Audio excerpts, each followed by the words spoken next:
What's good, everybody? Hi, Sai. Welcome back to Stories Beyond the Field. I'm Gabe. I'm Hayden. I'm Diego. And here's the scoop about Diego. He attended James Campbell High School in Eva Beach, Oahu. He was a 2-year varsity baseball player. Currently, he was a utility. Absolute dog, by the way. After baseball, he transitioned into weightlifting, where he currently holds the Hawaii state record for his weight class of a deadlift of 605 pounds, a squat of 475 pounds, and it's a pleasure to be interviewing you today. Welcome to the podcast. Yes, sir. Thank you for being here, Diego. It's a pleasure to be here. I'm glad to for you guys to have me on there. Okay, so I'll get into it. First question. Obviously, you played baseball for a long time. So when did you start playing baseball? I think I started to play baseball at a young age, maybe around 8 years old. And, I saw it on the TV one time and I asked my dad about it. And I just started to, really get into it and start to practice the game. Got you. And what exactly about baseball? When you said you watched it on TV, like what about it caught your eye? I think, well, first thing I noticed was just people hitting absolute like tanks, bombs of this little ball with a stick. And I wanted to do that for myself. I love it. So speaking of, your first kind of view of baseball was on the television. As you grew older, like who's one team that you were like, I love it. I love the way they play, their intensity. I love the way they just took over the league. And has any team stuck with you like that? I would say over the years, I've switched teams. As I grew older, understood the game more. So when I was younger, I was a Boston fan, Boston Red Sox, with Big Papi, Manny Ramirez, all those guys. And I'd say maybe in like middle school, elementary, the team I played for growing up was the Bombers. So the Bombers is another nickname for the Yankees. So at one point I was a Yankees fan. But one team that stuck with me from then till now, till the rest of my life. In 2014, we had a tournament up in California and we went to watch a LA Dodgers game. I fell in love the instant I went to that game. And I've been a Dodger fan ever since. The way they play, their attitude, their spunk, they have everything on that team. So I love Dodger it. for life. Dodger for life. I love to hear about it. And during your trip, was there anybody there that was like, that's good, that's my idol. I love it. I love the way he plays. Clayton Kershaw, for sure. 22. He was a dominant pitcher. He played with a lot of grit. And at one point while I was playing, I might have copied his pitching mechanics. And it worked out. So I would say Clayton Kershaw's my man. It doesn't hurt looking at somebody's mechanics and saying, I might add my little own twist to it. And if it works, we're gold. That's exactly how. I like it. What was it about the Red Sox and the Yankees that stood out to you at first? Because were you more a fan of the players or like a way of how they carried themselves? I would say, well, when I was younger, mostly because of the players, because I wasn't paying attention to the pitchers or how they played, the type of intensity that they played with. I just knew this guy hits home runs, this guy is fast. So like I said for Red Sox, Big Papi, Dustin Pedroia, Manny Ramirez. For the Yankees, they had Derek Jeter, A-Rod, Mariano Rivera. And yeah, I would say just growing up, it was mostly because of the names. Yeah, that's fair. I mean, especially being from Hawaii, like we don't have professional teams, so we just gotta pick and choose, like based on it's the players, or when you're a kid, maybe you like the team colors and all that jazz. So that's real. So I love the way you spoke about baseball. Now, tell us your transition since you played at a young age, from maybe Pee-wees to middle school, if you played in middle school, and then that transition to finally high school, where you were like, okay, it's my time to shine, make a name for myself so I could possibly make it to another level. What was your instinct to kind of be like, I need to play my hardest to kind of make a name for myself? I would say that, growing up, you have club ball, where it's mostly friends and family that you grew up with.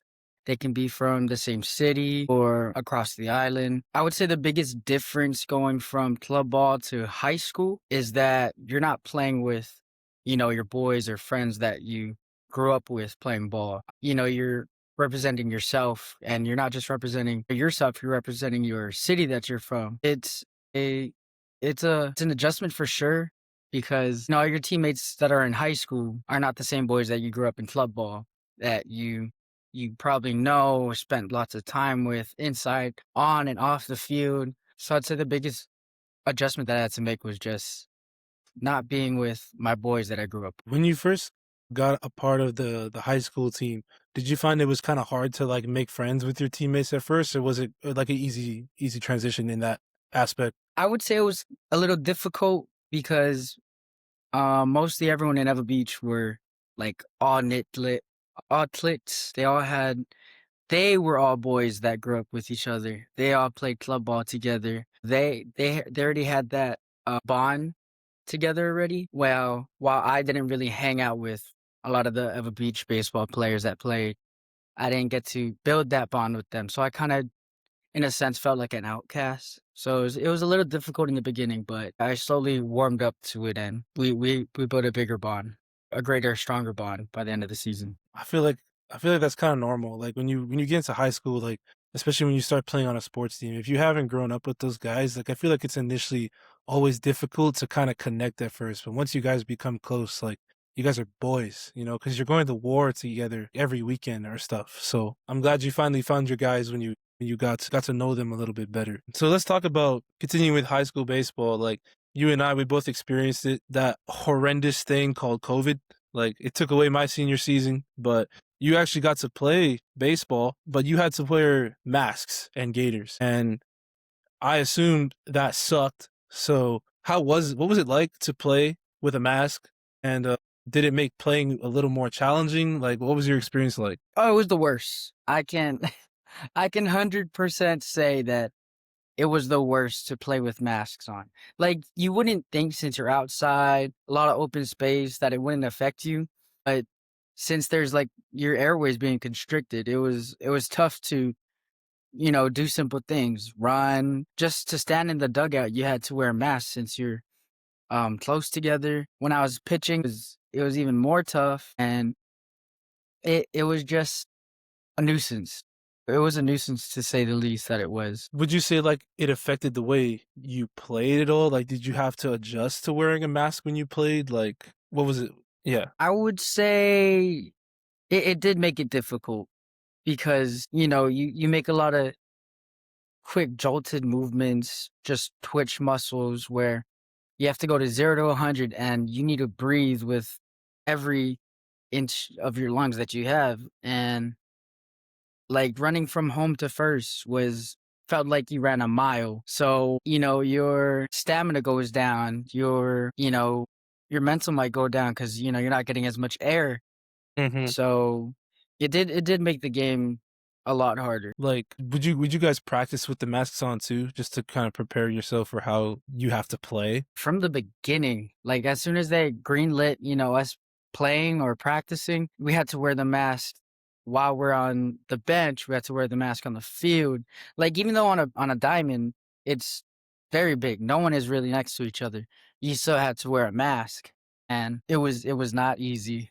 It was tough, but I understood why they had to do it. Safety precautions. So there wasn't really much preparing. You just kind of get thrown in. You get thrown into the deep end. Yeah, I mean, I remember our freshman year when I was playing Pacific football, there was like one practice where we had to wear a mask because like half the team was sick. And I hated it just because, like you were saying, like it restricts your airways and like running sucks. Just everything about the sport just sucks when you have to wear a mask. So I can only imagine how ass it was. But like now moving away from high school, obviously you and I both attended Pacific University. So did you ever consider a baseball career in college? Why or why not? I wanted to, as much as I wanted to play the game, um, at a higher level. High school kind of ruined it for me. That the culture that was going on at my high school and me putting in the work and me not getting any playing time for all the hard work or the opportunities, it kind of killed the game for me where I wasn't confident enough in my ability in my game to go through that whole process again in college. So I ended up not trying out and just to focus on academics. When you say like the culture just wasn't really for you, is that more of a coaching aspect or is it like the team as a whole? It was both. The Beach is very prideful and they had their favorites. And if I didn't have the biggest name in Ever Beach, as I said before, that, I didn't play with those guys. I didn't grow up with the Ever Beach boys and my other teammates that I had. The coaches and the parents had favorites. So it kind of ruined the game for me.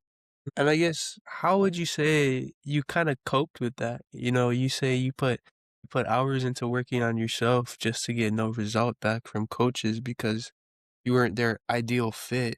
You know, how did you kind of just shrug that off and continue to play at your best? I would say the best way that I dealt with it was to just hammer in my head that I love this sport, I love this game, and I will work as hard as I can to get the playing time that I deserved, that I thought I deserved. And I wanted to prove to the coaches, to my teammates, to, my family and friends all in Eva that I belong on this field. So I tried my best to just shrug it off, and my love for the game mostly took it over any other doubt. Yeah, I really like hearing about how you just the love of the game helped you kind of push through it. But then, when that kept happening, what did you focus a lot on to be like, no matter what they say, no matter what they do, I'm just gonna continue working on myself. And who was your support system, even when the coaches weren't, your teammates weren't necessarily on your side? Like, could you go out to your dad?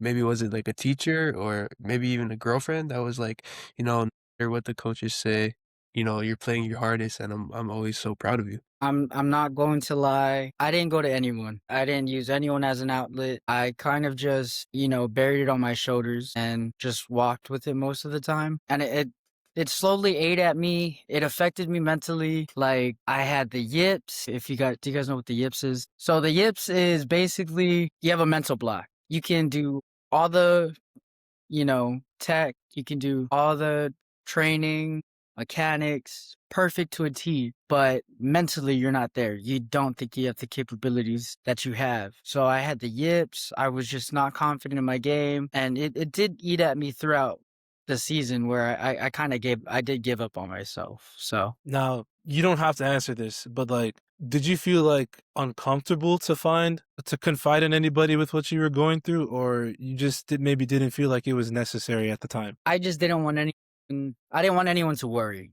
essentially. I just want everyone to think, I'm doing my best. And this was just my thought process back then. Like I didn't want to be a burden to anyone else. This is my battle, my burden to take on, and I just tried to man it out by myself, basically. So I guess this leads into perfectly my next question is, we talked about how you're currently the Hawaii State holder for your weight class in deadlift and squat. So when you kind of stepped away from baseball, yeah, congratulations, that's a huge, huge accomplishment. When you stepped away from baseball in college, did you find yourself relying on the gym to cope with it? Well, that wasn't my initial thoughts when I wanted to go to the gym. When I Of got to course. college, when I got to college, I was like, man, if I'm not going to do baseball, I don't want to be a couch potato. I don't want to just, party, drink, and eat and let myself go because I'm a physically active person. I love to be active. I like to be moving. So I did start going to the gym mainly just to stay fit and stay healthy. But over time, it did turn into kind of a coping mechanism or to help push through any demons that I'm going through. Did you say like the gym is probably a more healthy coping mechanism than some of the other coping mechanisms that are out there? I would say the gym is a great outlet. It's a great outlet to go to, but to a certain extent, because in the beginning, yes, it could be a good outlet, but it's a double-edged sword, especially in the sport that I'm in, powerlifting. You might look at it as an outlet, but you get lost in the sauce essentially. Like weights isn't moving the way it is. This feels heavy today. And you feel weak on some days and you can get hard on yourself. Like, why am I not strong enough? Why am I not strong compared to other people that I live with? So is healthy to a certain extent, yes, but you still do need a strong mental capacity to still do it. Okay, I'm glad you said that because that actually kind of leads a little bit into my next question. Like, obviously, you have to have a strong mental state because, like you said, like there can be a weight that feels heavy someday, or like things just aren't moving the way you want them to move. Whenever you fail a PR or you reach a plateau, like, how do you get out of your own head and just kind of push through the frustration and keep working hard? This is actually a great question because I feel like I just learned and grew out of my old lifting mindset of, you know, whenever I fail or reach a plateau, because I would get hard on myself. Like, I would think, I'm not weak enough. I'm not as strong as I used to be. I'm declining in the sport, but I learned that there's a lot of factors that may play into why I failed or why I feel weak today. Like, I didn't get enough sleep, or I didn't eat enough. I'm not hydrated enough. And maybe I started a new job and I'm not used to the workload and it's affecting my lifts. So last year I learned that I should give myself grace and not be so hard on myself for not being as strong as I am, not being where I was maybe a year ago, 2 years ago, because, life happens, new things come in, more is added onto your plate. So I've learned to give myself more grace, even if I fail or reach a plateau. I'm talking about the gym. Usually you lift with a lot of people who can bring you up, and that environment really helps you try your hardest to be the best that you can be. Going through plateaus when you're like struggling, does seeing people around you hitting PRs, big lifts, does that fire you up and like, okay, now it's my time? Or does it rather be like, dang, he got it before me. I can't believe that he did this, that sucks. Like, do you use that? They're kind of like, oh, I did this as like okay, I'm next, like the way to fire you up, or a kind of excuse to like shut yourself down and be sorry for yourself? I would say it depends on who the person is. Like if it's my boy, yeah, I feel fired up. I feel inspired, I want to work hard to get to where he is. But if it's like maybe a rival or an op or like someone I'm lifting against, it kind of gets degrading because like, man, how are you there and I'm here and we kind of started at the same we started at the same time, we weighed the same, but you're lifting way more than me. So sometimes I do get degraded, but at the same time, it kind of fires me up because I want to be there too. I don't want to be left behind. I'm still here. Stand on business. That's a tough mentality. Yeah, yeah, I love it. I love it. I love it. I love it. Yeah. So even when like, things are tough or you reach a plateau, fail the PR, like sometimes the gym kind of sucks, but sometimes the gym is really good and you feel strong and like that gives you a lot of confidence. So when things are not going the way you want it to and, excuse my language, shit goes south and upstairs isn't doing so well, like do you ever feel a pressure to always be strong and like maintain a strong image even when things are tough? For sure.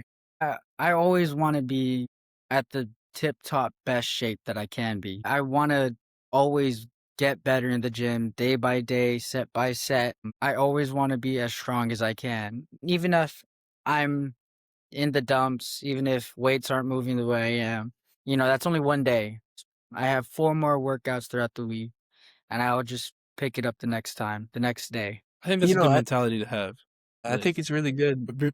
yeah. I think it's really good, a mentality as well, but I think, just as anybody, we don't ever wanna let anybody down, and we don't wanna show that we're having rough times, so I think it's important that we carry ourselves with the enough esteem of like, I'm still strong no matter what I'm going through, but also that, dignity to know if we're struggling, it's always okay to reach out, even if we're like at the highest of highs. But another question is, how much of like your identity currently belongs to being like a weightlifter, a power lifter? I would say that I've gotten better at it now. I'm not gonna lie. Like maybe 2, 3 years ago when I first started off, the gym was my personality. I was the gym guy. Everyone knew me. What are you doing? Gym. What are you doing this weekend? Gym. What are you doing after work? Let's go to a party. Gym. Gym was my personality, but I slowly learned how to make it not my personality. It's not everything anymore. Like, I still love it. I love to be in it, and I love the person who I am when I'm in it. Can I be high mock sometimes? Yes. Yes, I can. But I can because I have 3 state records. Yeah. But I, I've I've learned to not disassociate, but separate myself from just being a gym person to, a guy who loves other things too, sports, baseball, football, like being a 22-year-old going out, enjoying myself. So I've certainly gotten better of not making it my whole personality. And I mean, And are you able to like disassociate yourself with the gym when you're having a bad day or a good day? Like if if you struggle and you have a bad day, it stays at the gym, and then when you come home, it's like, you know what, that happened, but we're moving on? Or does it like follow you throughout the day, and you're just like, I failed this lift, and it just affects my whole day? I would say that it doesn't affect me for like a whole day, but maybe that night I'll definitely ponder on it and be disappointed in myself. Like, why didn't I get that weight up? Why is it feeling heavy today? But that goes back to my new mindset that I have, that maybe because I had 2 hours of sleep and did some things that I was not supposed to be doing before a heavy lifting day. So I would say it doesn't affect me as much. And like going back to a little bit earlier about what you said about being known as the gym guy, did that like when that was first going, because it was at Pacific for sure. I mean, I feel like we were both kind of known as the gym guys to some extent. So like, did that ever bother you at all, or did that ever be like, I'm more than just a gym guy? Like, there's other things that I enjoy too. Like, did that ever like get to you a little bit, or not at all? I would say it didn't get to me as much because, I knew who I was at that point. I was the gym guy. I was in there for maybe 3 hours with the earrings. The earrings guy. You remember that, Gabe? Yeah. Yeah, I was the earrings guy. I was slamming weights. I was, putting in the work. I'm still going to the gym because I felt comfortable enough in my shoes at that time where they know me at the gym, but they also know the person that I am outside of the gym whenever they see me around campus or whenever I went out to functions, college functions with my friends and everything. So I would say everyone kind of saw different sides of me when I was at Pacific. Yeah. I mean, don't forget these too.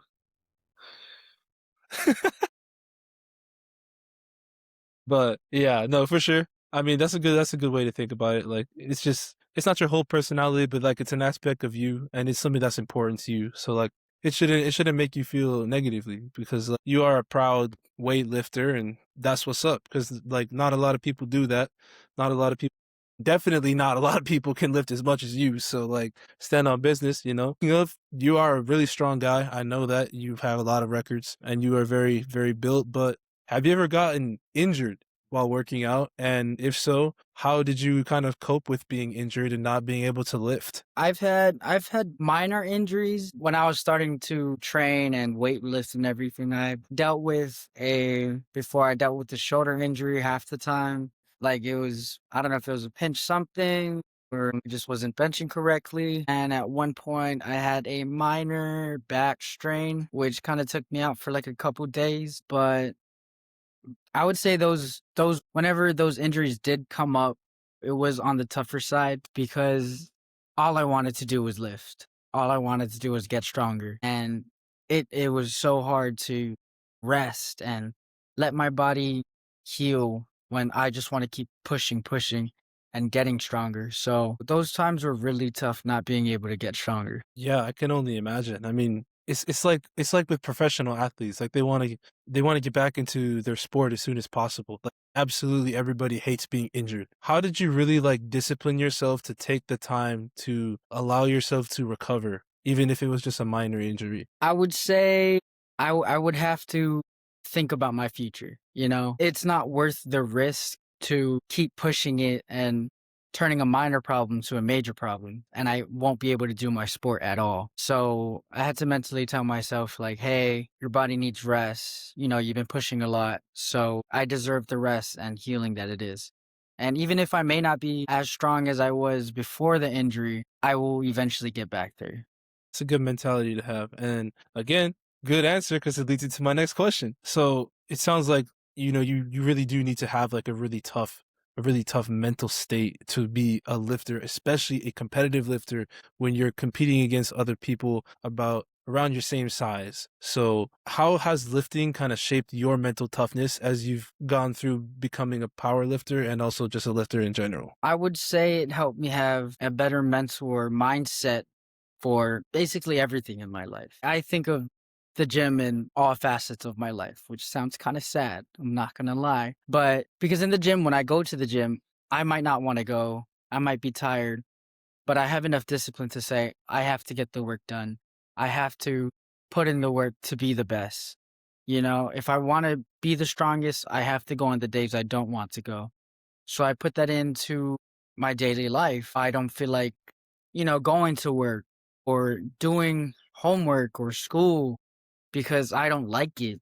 But, I have to get the career that I want, to get the goals that I want to hit in life. I tell myself to take everything that I do set by set, you know, rep by rep. You're not just gonna have the big goals. You have the little reps in between the big goal. So You know, if somebody were to ask you for advice in the gym, what would be your top advice for any newcomer that you've experienced and you've been through and then you've watched it succeed? I would say my biggest advice that I'd give to any new lifter or anyone trying to get into the gym is don't worry about anyone else. The gym is not for everyone else.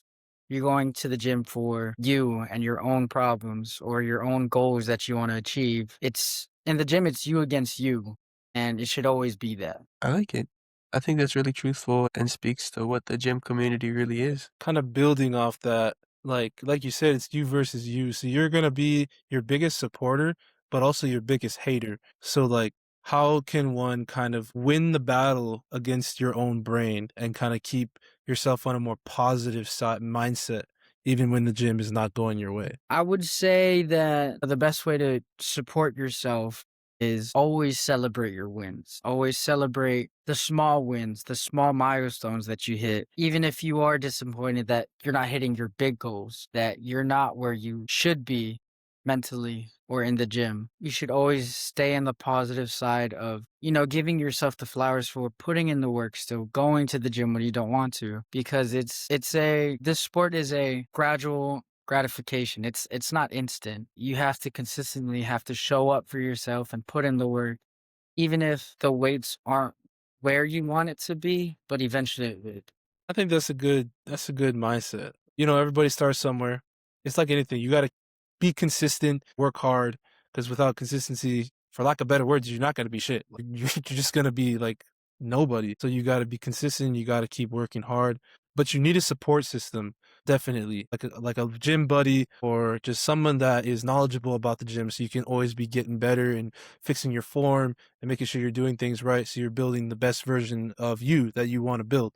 So in the gym, like, what does a good support system look like for you, and how can someone build that? I would say whenever I'm at the gym or if I go with friends or I meet my gym buddies there, I would say, always, even if I have just a plate when I'm benching or two, to just support and be there and cheer when I want to, if not want to, be there and support that even if I don't ask for it. We also dog on each other because we just want each other to be better. Like, oh, your bench is still weak.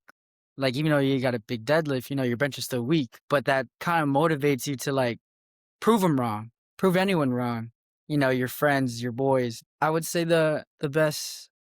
my best visualization of, support systems at the gym. Whenever we went to the gym before, when I became a power lifter, it was hard to work out as gym buddies when I became a powerlifter because we were on two different splits. But I still felt your support and presence while you're doing your own workout. And when I found my powerlifting friends or people that I met while powerlifting, everyone supports each other on their small PRs. And we just all want everyone to be as strong as they can. Yeah, I think that's something that's cool about the gym community is like everybody wants each other to get better. Like like you said, that also includes like dogging on each other a little bit. Like, even though you squat 500, your bench press is still 185. Like, what the heck's going on there? You gotta kind of like even out your body there a little bit. But like that also kind of, that gives your buddy the motivation to be like, yeah, you're right. Like, yes, I'm strong, but there also are other areas where I need to lock in a little bit more so I can be a little bit more balanced. Because being balanced in the gym is honestly way better than having huge numbers in one lift and super itty bitty numbers in another lift. Like, it's all about finding that perfect balance. This is my last question, and then Hayden will kind of hit you with the music question that we ask everybody on this show. It's like our trademark. I'll call it our trademark or whatever the hell. But kind of a deep one. So, like, if lifting ended tomorrow for you, what would be the hardest thing mentally? I would say the hardest thing mentally would be that I don't think I would be able to find a new thing to strive for or to improve on, because the gym is where I get most of my motivation. It's what mostly pushes through me through a lot of things that I go through. So I think just trying to find another way to work for or to improve on, I feel like that's where I'd feel lost. Yeah, I mean, and on that I can relate to you because the gym kind of does that a lot for me too. Like having that thing to consistently want to build on, like have a goal in mind. Like, okay, yeah, my squat is at 385 now, but I want to get to that 405, like the gym is all about milestones and you can't really make milestones and everything. So like it's kind of a really good way to keep yourself motivated to get better at something. And to that I can really agree with. Hit him with it. This is a question we ask all our guests. So, in the gym, at baseball, what was one of your favorite hype songs or a song that got you hyped that kept you pushing through hard days, hard lifts? What is that song to you? Well, okay. I actually rehearsed this question in my head like for the past 2 days, but I would say, not thinking about it, I have two songs. My hype song for whenever I get into the gym, first song I play every single time is Family Ties by Baby Keem featuring Kendrick Lamar. Okay. I It's like it. just the production and the hype that I feel just as soon as that song hits, as soon as I hear the trumpets, I'm locked in for the gym. But if I'm going through like a rough time through lifts, or I'm having a tough time hitting the weight room, I would say my other song that kind of gets me through it and still hypes me up is All Right by Kendrick. Those are good Yeah, I picks. like it. Yeah, I like it. Honestly, when we first came up with this question, like you were one of the people that I really wanted to ask this because I knew there could have been like 1,000 different answers based on like, our time together over here at school and like us having like, shower concerts whenever we would take showers. Like I knew there'd be 1,000 different artists. It could have been Doja Cat, it could have been Baby Keem, it could have been Bruno, it could have been anybody, bro. Like, so Kendrick and Baby Keem. Sick. I You like guys, it. you guys should listen to Baby Keem's new album, Casino. It's fire. Thank you. All right. PSA received. All right. Well, with that being said, Diego, my brother, it was a pleasure to have you on the show. I appreciate the heck out of your support. I know you've been watching the episodes, so thank you, bro, and thank you for coming on and sharing your experiences and how you've dealt with things and, bragging a little bit about your success. I respect it. I respect it. It's hard work, But You got to show off some hard work every now and then. I got to give myself my flowers here and there, yes, but sir. Yes, Got sir. him It's some. keep myself important. in. I still keep myself in check. I don't actually. I joke about it, but I actually don't flaunt about it. Around, because I always want to help people. Get into the gym at least, and because it's not as scary as people think. No, it's not. Like everyone thinks they're looking at me because I'm fat or I'm weak or I'm a cardio bunny or a Pilates queen. No one really cares because everyone is at the gym for themselves and they're gonna focus on themselves. Yeah, for sure. I mean, go with somebody that knows what they're doing. Like, I think that was a good thing about me going with you is you definitely knew more than I did about working out, for sure. So, like, having somebody like knowledgeable like you for me to go with was I definitely give you some credit for the way I've built myself to where I am today because you helped me get to where I am. So I appreciate you for that and kind of showing me the ropes a little bit. But yeah, it's important for sure. And don't be afraid to get into the gym. It's not scary, like he said, but he's always helping each other get better. So just give it your all. Do you want to say anything else before we wrap it up about anything at all? Yeah, you. Nah, you helped me get into the gym more while I was at Pacific. I appreciate you for, working in with me while I was figuring out the gym still. So we kind of grew together in the gym. We both learned at the same time.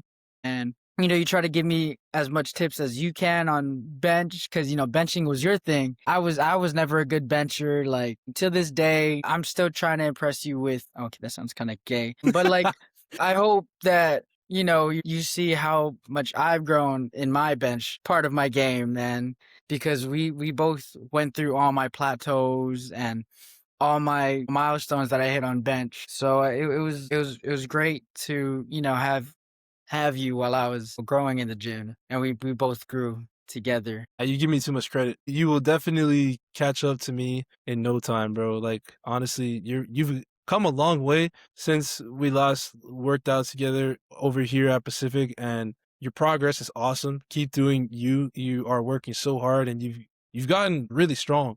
So like, I'm proud of you, bro. You definitely put in the work. Just keep going, man. Never look back. But anyway, that is all we have got for this episode. Diego, I appreciate you coming on, bro. It was a pleasure. Shameless plug, April 25th is my next meet. It's going to be live streamed on the Yukio YouTube channel. You guys should also follow my lifting account. Got some nice lifts there, nice edits. So you guys can join in on the journey of me trying to be the best lifter in my class. So shameless plug. It was a pleasure, you know, to be on here. I'm so thankful that you guys gave me the time and opportunity to be here. Of course, man. I'll put the link to your account in the description of the video. So everybody go support my boy. He works hard and he's doing good.